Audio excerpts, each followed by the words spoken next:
Uh, I, Swapnil Dhotri. Can you hear me now? Hi, Ashwati. Hi, you can see me, right? Yeah, perfect. I can see you. I can see you. Okay. Perfect. Yeah, How are hi, you good doing? evening. I'm doing Good well. How are evening. you? I'm doing great as well.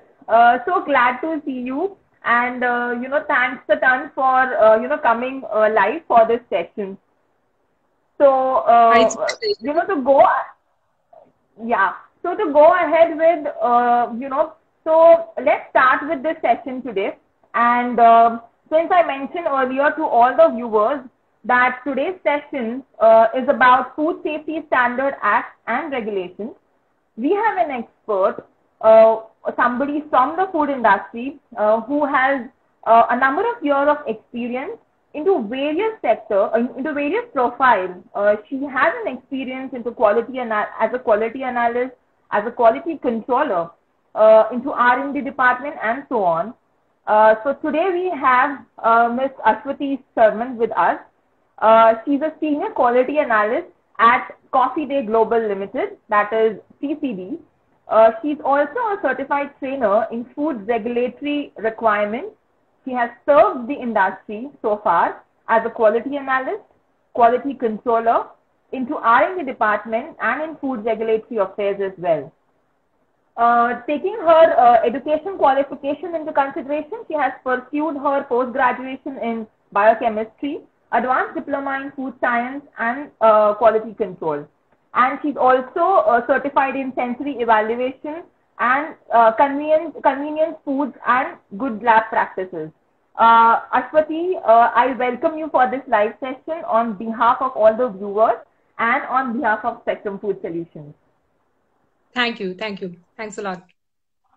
Yeah. So to go ahead with, with the area of questions, I just want to understand so far how your journey has been into the food industry. What is your perception, since you have worked with various profiles in the food sector? What is your perception about food industry and the food regulation? Okay. So my journey till now has been like being a postgraduate in biochemistry. I have also pursued advanced diploma in food science and quality control. So that was a base for coming into or entering into the food industry. And also my dissertation as a part of MSc was also into nutritional biochemistry. So I found that interest in doing research in food and stuff like that from there itself. And post that, I joined food industry. Food and feed manufacturing company was the first one where I joined. There I got exposure in quality control, then quality assurance, and also R&D. So it was I would say that startups are great to join because you get to learn a lot. And gradually, as you grow, you'll learn a lot of things from people. And then I moved into a consultancy firm, consultation, like FSSAI consultation. So there, I learned about the basics of FSSAI, and then I moved into industry which was exporting products, food products. So there, my role was into regulatory affairs and quality systems. So there was actually a point where I got to learn about regulatory, not just for regarding FSSAI, but also regarding EIA and also regulations with respect to exporting countries, the target export countries. So yeah, that and now presently I'm working with CCD, and here my role is quality assurance as well as some part of regulatory, being compliance to the all the regulations like ISO and FSSAI. Okay. Yeah. That's a huge experience, I would say. Like being into different Like sectors. that I'm still in the learning stage, and I'm open to learning even more in my coming years. Wonderful. Yeah. Wonderful. Also, one thing I haven't mentioned while introducing you, that you have also done a research on biochemical, organoleptic, and antimicrobial assessment of elephant foot yams, which was also published in International Organization of Scientific Research, Journal of Environment Science and Toxicology. So what was this research about? Okay, so right, as I mentioned, it was a part of my MSc dissertation, my research work in that. So it was covering all the nutritional aspects of the elephant foot yam and also the antimicrobial properties.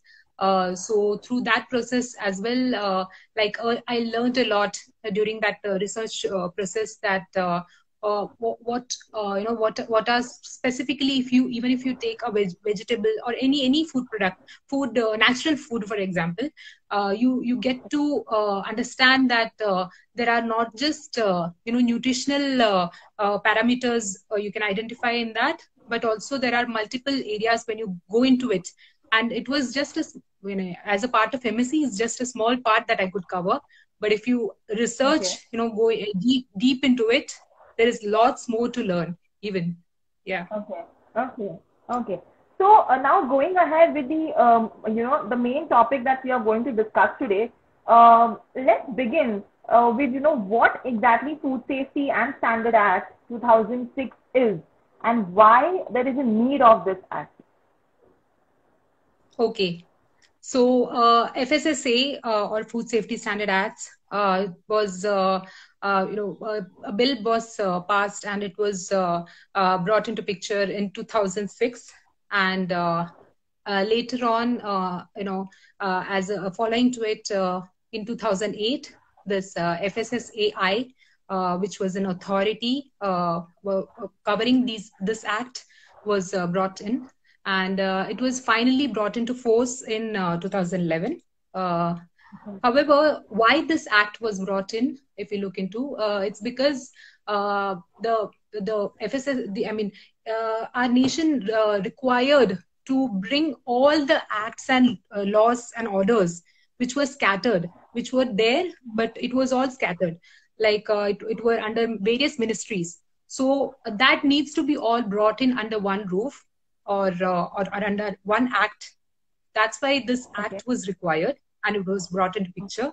So like if you have heard about PFA, then FPO, and many such PFA's act, then many such orders later on were brought in, and those to bring all such acts under one authority. This act was first passed, and following to it, there was one authority brought in, which can be a single reference source. So under that, it can bring about such laws. And even in future, like as you can see, till now there were various amendments taking place, and as per the market requirements and food products coming in the market, and also issues rising in the country regarding food safety. So such laws can could be brought in due to the enactment of this act. Okay. So also in FSSAI, there is this schedule which is called as Schedule 4. Okay. So what is Schedule 4 about? Because I think that is a basic regulation that every FBO, that is the food business operator, has to comply to. And these are the basic regulations, I guess. So, just give an insight on what FSSAI Schedule 4 is all about. Okay.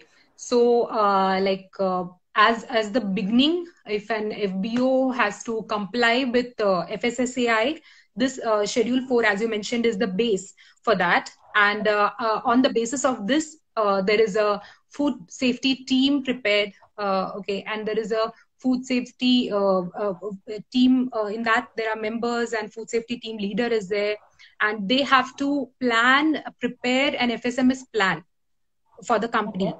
As per what is the requirement, like what are the products manufactured in the company, and like what is the requirement of like what is the nature of the product, and and also regarding and this FSMS plan actually covers all the parts, starting from the layout of the premise, to like what all how the processing should be done, to like how the internal premise of the plant should be. It should be facilitating the cleaning part, hygiene, sanitation, to maintain that. And these all are the factors responsible for getting a best quality product, a wholesome product at the end of the manufacturing. And it involves all the processes, starting from raw material procurement to the manufacturing process, to the storage process, to labeling, packing, and also till it reaches the market, distribution, sale. Okay, so every aspect is covered under this.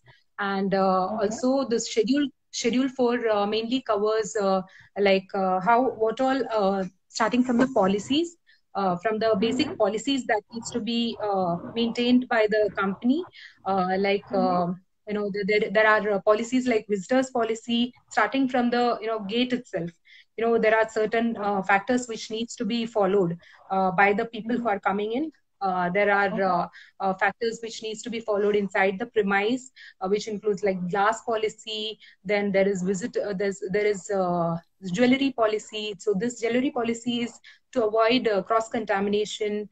And also apart from these policies, like if we look into the premise part, like I said, cleaning should be facilitated properly. For that purpose, we look into that the equipments are, CIP and COP is done properly for the equipments. So, the equipment should be such that cleaning in process and cleaning out of process should be done properly. We should all look into that aspect as well. And also, we need to look into the main aspect of hazard analysis while producing the manufacturing the product. Each aspect needs to be looked into. Each process step of the manufacturing process needs to be looked into, and at each step, what is the hazard? We need to identify that. So there is a hazard team for that, which can be same as what is the food safety team. Okay, and each step needs to be identified. I mean, hazard in each step needs to be identified, and what is the criticality of that needs to be identified. Then the critical control points needs to be identified, and for controlling that, what are the steps, critical limits, and also to monitor that what can be done, and verification. I mean, recording, verification. So all these are covered under FSMS. And FSSA has also given guidance documents under FSSR. I mean, if you look at the site, there are some guidance documents as well, covering various types of industries, food industries. Like there is catering sector, there is manufacturing sector. So each kind of sector they are covering. And they have given guidance documents as well for the references of the FBOs. Okay. So my question is, whatever you said, so is HACCP also a part of the FSMS plan? Or there are certain clauses as per Schedule 4? So is HACCP included in the Food Safety Management System plan? Or, FSMS plan has certain different clauses as per the Schedule 4? Okay, so there are various clauses. Okay, under that it also emphasizes on the hazard analysis and control.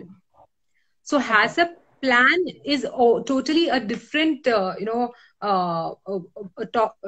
criteria coming in, but it's a vast criteria actually. But that is just, I mean, FSMS is just mentioning, I mean, Schedule 4 is just mentioning that we need to have that covered as well. Okay. So description of that might not be given under Schedule 4, but then you get that part where, it's mentioned that you need to do hazard analysis, and also those hazards needs to be identified, it needs to be controlled at the specific steps. Perfect. So also, there is also food safety policy that is included in the Food Safety Management System plan, right? Right. Perfect. Okay. So to So go ahead food with this, safety what are the objectives. salient? Yeah, tell me. Sorry. Yes. So food safety objectives of the company first needs to be identified by the food safety team, and the Okay. food safety policy is objectives are identified, and then policy is also being prepared as per the requirement.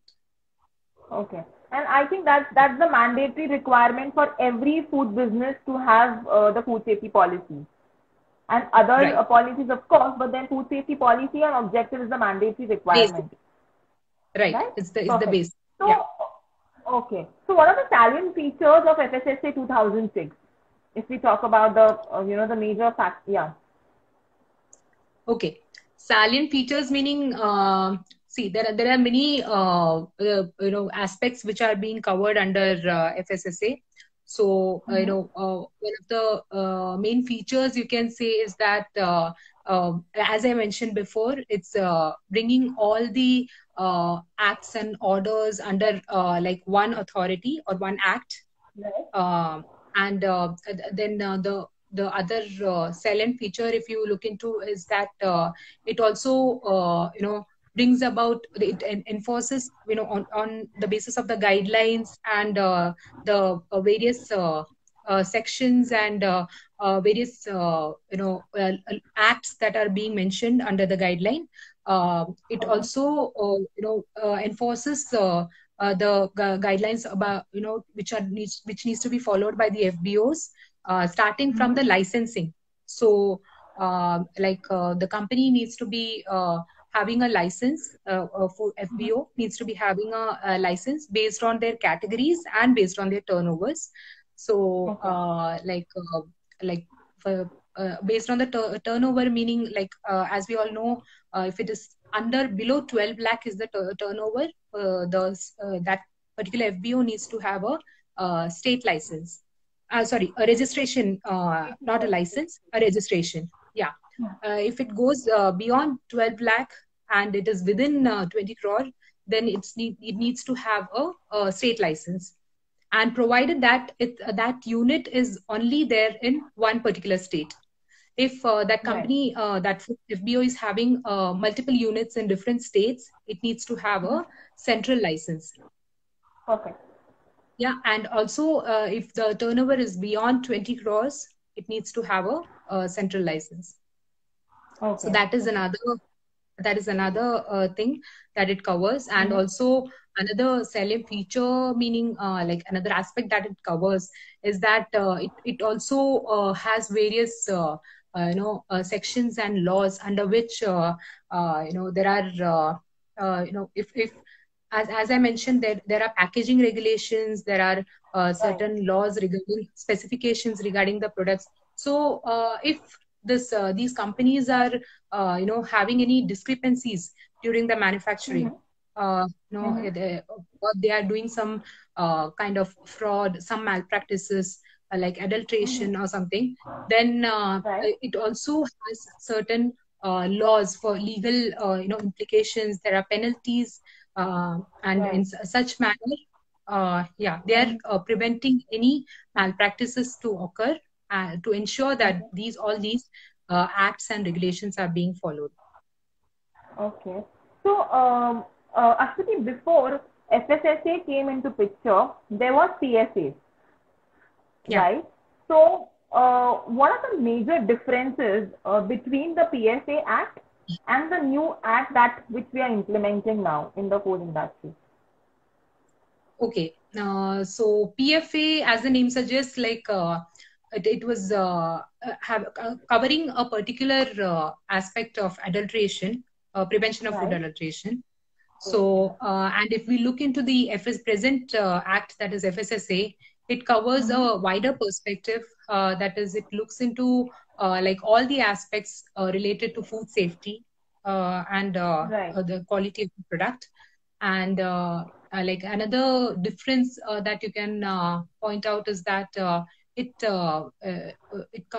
has a wider it has less number of people. If you see PFA who are enforcing the act and who are implementing, and if you see the FSSA, I did not mention, I think, but there are like 11 divisions, which are covered under FSSAI, and it has been Right. worked with 11 different divisions, and it's such vast, and also having like designated officers and food safety officers who are there specifically to implement and who is headed by the commissioner of food safety. So it's such wider aspect, and it is covered by many multiple departments, and like majorly it's covering one CEO and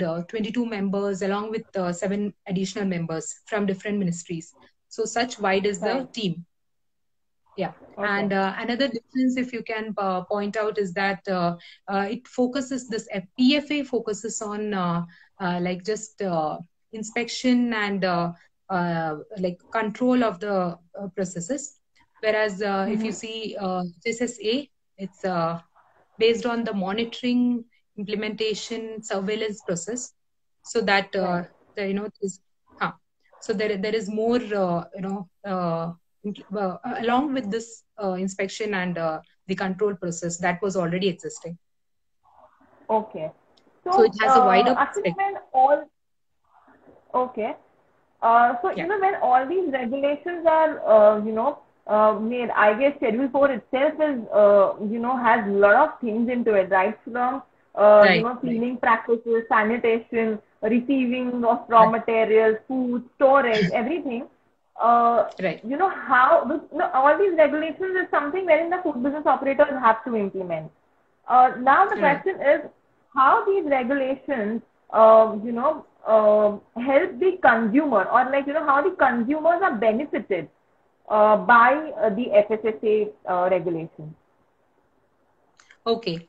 So the major consumers, as per me, the benefit that the consumers get out of FSSA is that they get the confidence that that's the basic point, that they get the confidence from that, looking at that logo itself on the label, that okay, it's complying FSSAI norms. Okay, that is one point. And Okay. since that that confidence gets in, they can ensure that it's coming from a source from after, I mean, consuming that product, we have no harm, like after consuming that, there is no harm after which can lead to serious consequences or anything. So that Okay. is one thing. And also, as I mentioned, since it has various penalties and everything is being there are laws for that as well. So a consumer can be sure that even if something happens, FSSAI has certain laws to protect them, to protect them from Right. in future if they set they lay down certain stringent laws so that this discrepancy doesn't happen in future. So that is how it Right. works. Okay. Yeah. We have a question over here by Shivam Singh. How FSSAI classifies any product as an essential commodity? Okay. So based on whether like what is the hello? Yeah, I Can you can hear? hear you. Yes, Okay. yes. Yeah. So there, Can you repeat as the far as I question? know, there is an act called as Essential Commodities Act. So based on that, Okay.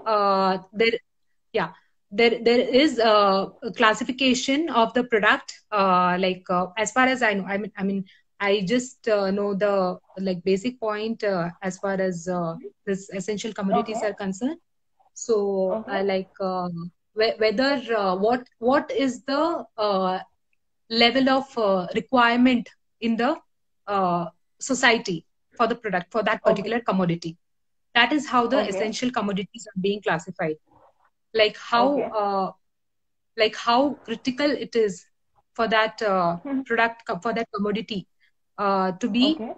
provided to the whether how essential meaning itself, like how critical it is for that commodity to be coming under that category Okay. is the classification basis for that. Okay. Yeah, can you hear me? Hello? Ashwini, can you hear me? Yeah, I can hear you. Perfect. So there would be certain criteria, like there would be certain parameters which would be there to identify whether it is essential commodity or not. Like the Schedule 4 has certain parameters like raw material, cleaning and sanitization, personal hygiene. So there would be certain parameters for essential commodity as well. I'm not sure about the parameter, but yeah, I need to look into it. Like I don't want to give any false idea regarding that. Yeah. Okay. Shivam, we would definitely get back to your question. So yeah, so to go ahead with, of course, consumers, when they look at when it comes to the packaging and when they have a look at the FSSAI license or the other logos which are verifying that the product is fit for consumption. Taking the, other side of the coin, talking on the other side of the coin, how these food regulations are helping the food business operators. Because the reality is, if we, go into the depth, not everybody complies to the food safety regulations. It might sound bitter, but that's a fact. So, like how the food business operators, so just to sensitize the food business operators that how, the regulations are benefiting their business. Can you just give an insight on that as well? Okay. So like as you mentioned, like even if they have FSSAI has mandated certain laws and regulations, and even licensing and registration is mandated, food industry startups might feel that oh, it's a tedious process, why to go for it, like they might think of skipping it, but in turn they have to think that how essential it is and how helpful it is if you go under through that process of registration and licensing. And nowadays, like your organization, there are various consulting agencies which help FBOs for getting easier access for licensing and registration, and it has been an easier process. So they have to think that spending for this is not too much, because if they spend for this, they can save the risk of spending much more for the penalties that happen if they don't go for this certification. So that is one thing. Not certification, licensing and registration process. So yeah. So that is one thing, and also the other benefits that the FBOs get, as I mentioned, they have certain guidelines that they have this Schedule 4. So they have already been provided with the guidelines, like how to go about, how to be implementing those guidelines in their organizations. Like I said, there are guidance documents. So FSSAI has in a way made it easier to access through the documents and the process, how to implement it, like what are the where to go for testing, analysis, NABL accredited labs, referral labs. So they have all put it in their site. So in a way, it has made it easier for the FBOs to be complying to all those regulations and norms, and to be providing the consumers with the best products. Okay. So there's one question over here by Maitri. In hotel industry, makeup is essential for women, whether working in kitchen, hygiene department, or any other. As per FSSAI, is makeup allowed to wear in kitchen? Yeah, sadly no, because it as a part of jewelry policy, even wearing makeup, wearing the stuff like bindi and and even lot of perfumes, strong perfumes people wear. So even that is not allowed in the food handling premise, because even that Right. will impact the quality of the food. For example, if I give an example, there are some foods which absorbs the smell also. Like I can give Hmm. an example of coffee. Like coffee is a Hmm. product which is hygroscopic. So whatever is around, whatever smell is there around, it will absorb that. So even such perfumes are being prohibited to be worn, and the makeup is also prohibited, and also jewelry as a part of the policies, and as a part of Okay. FSMS in Schedule 4. Okay. I Yeah. hope, Maitri, your question is answered. Actually, to go ahead with, so which act or orders related to food is repealed in FSSC 2006? Okay, so there are, as I mentioned previously, there are previous. I mean, there were various acts which were there previously, acts and orders, which Mm-hmm. were required to be under one, and which were repealed under FSSA 2006. Mm-hmm. So these acts include mainly like PFA, which was brought in Okay. 1955. Then there were various other orders as well, like fruit product order, then meat food product order. Then there was vegetable oil products order. Then Mm-hmm. there was like Essential Commodities Act as well. Then under these after this vegetable oil, there was extracted solvent extracted oil, and after extracting that oil, this Mm-hmm. whatever left out is there, then that was used as edible flour. So for that as well there was an order for, and Okay. after that there was one more like regarding, oil, edible oil products packaging order was also Mm-hmm. there. So and Okay. milk and milk products order. So such orders Mm-hmm. were there, which were orders and acts which were all repealed under FSSA. Okay. Okay. So again, Maitri has counter question to it. As for hotel policy, I have seen kitchen people wearing makeup and jewelry. Yeah, I think that question was covered, is it? So she has again, after you answered, she has counter questioned it like, as for hotel policy, I have seen kitchen Okay. people wearing makeup and jewelry. Okay, fine. So that is actually prohibited in the food handling premise. So, like there might be some policies, internal policies in the food Right. like industries that I don't know, but they need to be made aware that this is prohibited and this is not to be allowed in the even if it is they are internally taking a decision. A person who is aware of the FSSAI guidelines, and who's Right. aware of the food safety guidelines, like all they need to give them training, and they need to make them aware that this is actually not prohibited, that this is actually not allowed, and it is prohibited in the food handling premise. Yeah. Okay. Just to add on to this, Maitri, there are certain organizations which have their own, customized jewelry policies. So wherein, some of them allow that, for women, nose ring is allowed, or for men, they can wear one finger ring also. So in kitchen also, sometimes certain chefs, are allowed to wear, wherein, or sometimes, people who are from, you can say, who are Sikh basically, the Punjabis. So wherein for them the kadas are allowed. So there are certain customized policies from which depends from organization to organization.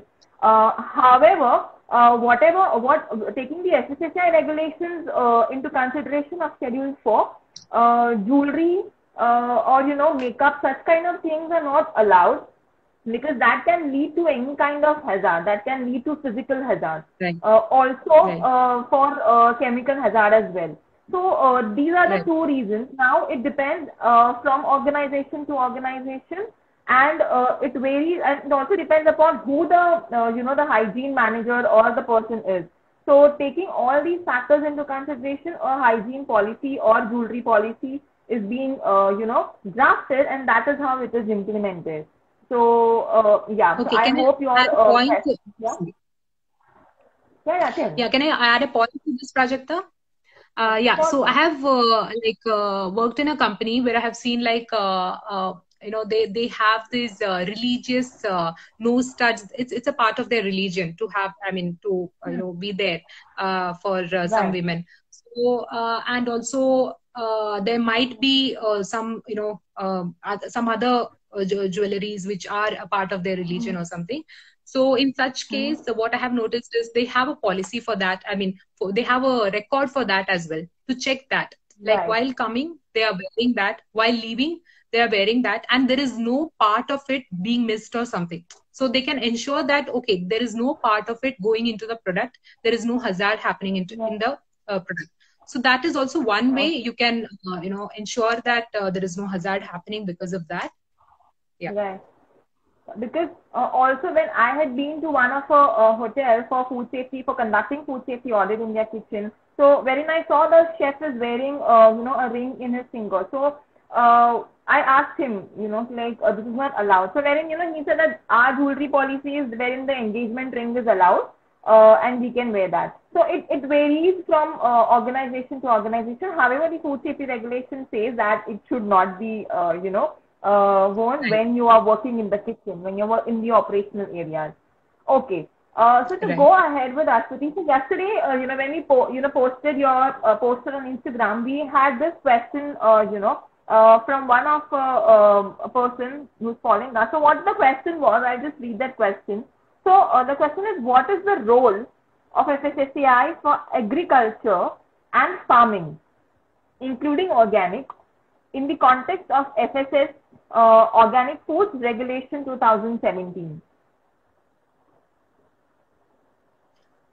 Okay, so yeah, as far as I know, FSSAI has brought in a law, regulation guideline for this agriculture and farming, for farming department, like farming sector. Like in what sense, Mm-hmm. it has made it easier for the like farmers to sell their product directly into the market by giving them a opportunity for taking a registration, and Right. in that sense, yeah, they can directly via going through a third party and selling it to the market, they are losing their part of monetary benefit. So in order Okay. to provide them with a monetary benefit, FSSAI has facilitated this system, and also it ensures that it follows all the NPOP, that is National Program for Organic Products Yes. norms, as well as Mm-hmm.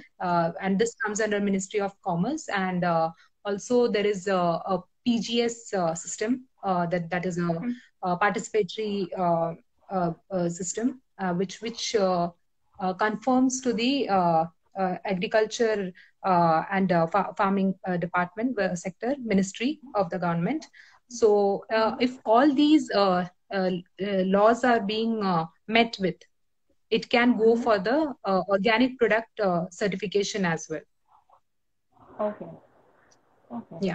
Great. So, when you're talking about organic, now we can see there are a lot of people, who are selling their products in the name of organic, which sometimes are not organic also.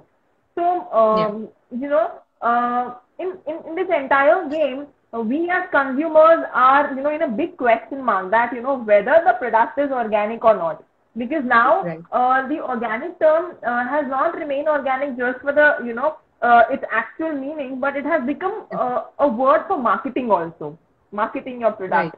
So, Right. we as consumers, how can we identify that whatever we are picking up from the market is actually organic or not? Okay, so one main thing is that FSSAI has helped in this matter as well, that these products should have a Jaivik Bharat logo. So this, Right. you know, this implies that it is a organic certified product. And if as you told, like they are selling with a fake label or something, they can Right. definitely consumers can definitely go for testing of that particular vegetable. So this vegetable or fruit or whatever the product, and if this product, there are set limits for the pesticides and residues level as well. So if it Right. goes beyond 5%, which is a set limit, then you can make out that it is not complying to the norm, and it is Okay. a fake certification that it is going for, or it has a certification but it is not complying to that. So the Okay. a person can take an action against that as well, report it to FSSAI, and Right. yeah, that action can be taken. Okay. What are the latest initiatives which are taken by the government to improve the status of food safety for, you can say, for people? Okay. So since many years, looking at the situation issues occurring in the society, so the nation, the government, along with FCCI, has been taking various initiatives. Some of the initiatives that I can name can be like now clean street food initiative, Right. which covers like the aspect that whatever product, if you can see, majority of the people are they are fond of street food, but how sure Right. we can be regarding the quality and Hmm. safety of that. So for that purpose, the government has taken this initiative that to make the people, the street vendors aware, they need to have a FOSTAC training as well. So by this, they can ensure that the products that are going to the consumer is fit for Hmm. consumption, and it doesn't cause harm, and no diseases are being spread because of that. And another initiative, if I can name, is Safe Food, Share Joy initiative, which is like Right. which looks into the aspect of safe food being served by the catering sectors and FBOs. And another initiative is Diet for Life, which focuses on the metabolic disorders which were being spread because of the with food products. So, I mean, the eating habits, to make people aware, like what Right. all eating habits can cause harm. So, for Mm-hmm. that purpose, Diet for Life initiative was helpful. Okay. So a lot of junk food being, promoted. There was a fad for that. So Right. people became aware gradually that just Hmm. going for, what is, fancy and junk is not good, because it leads to various metabolic disorders in the long run. Right. Okay, so for that, and like Eat Right was another very important initiative taken by the government as well. Okay. So, now there are recent updates also by FSSAI wherein, mustard oil should not be blended with any other edible oil or any other vegetable oil. Also, Yeah. people who are into sweet manufacturing should mention best before date, on whatever sweet they are selling in the market. So, if Right. there are certain new updates that one has to be aware of, what is the right source of this particular, updates which are generated by FSSAI? Okay, so FSSAI has this site, fssai.gov.in, where you can, wherein you enter and you have the notifications there. You get like various sections there where you can visit and you can check the updates. So if you visit the gazetted notifications, you will see the gazetted, well, gazetted meaning the final one. There are drafts given Okay. by the FSSAI. There are gazetted notifications given by the FSSAI. So the gazetted one are the final ones which have been passed by the committee, and it has been enforced into the FPOs. So such notifications they can just check through, and what all are the updates, they can just have a look and they can follow that for that matter. Okay. Actually, so far the session has been really very interesting and insightful. As we're running short of time as well, before we close the session, what message you would like to give to the food business operators, wherein your message which tells them that implementation of food safety regulations is very important. So what you would like to tell them? Because taking these facts into consideration, there are small petty vendors or small food companies who are not compliant to the food safety regulations. If we speak out the truth, so it's a bitter thing which I'm talking, but then that's a reality.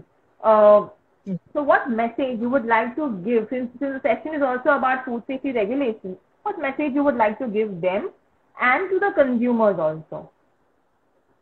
Okay. So as I mentioned regarding that licensing process, like if they are taking it as a tedious process, as a time consuming process, money consuming process, then it's a loss ultimately for them only. It's and not just licensing or registration, but even implementation. For that matter, if you are you are supposed to consume some labor, some employees for that. You need to employ some people for that. You need to spend some money for the implementation, for equipments, for anything. Or even recording and documentation. People find it a pain to do that on a regular basis, but that is not just for recording or documentation, but that should actually be visible in your FBO.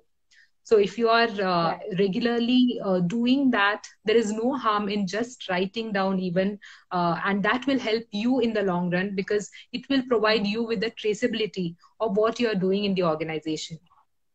Right. So that will be helpful for the FBOs and for the consumers as well, to have a confidence on you, like on the FBO, that they are manufacturing a good quality product. They need to be implementing with all the guidelines, and they need to be following all the laws, and also they need to have proper records and monitoring procedures to ensure that wholesome food and the best quality food product is going to the consumer. So ultimately, they will have a confidence on your product, and it will benefit you monetarily as well as in the growth of your organization. Exactly. Also, complying to the regulations shows that to the consumers that you are reliable. Your organization, your products are reliable.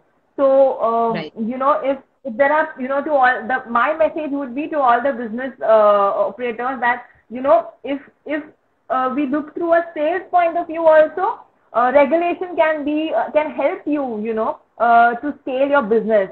So if you think in that mentality also, but then complying to the food safety regulations is very important, which every food business operator should do.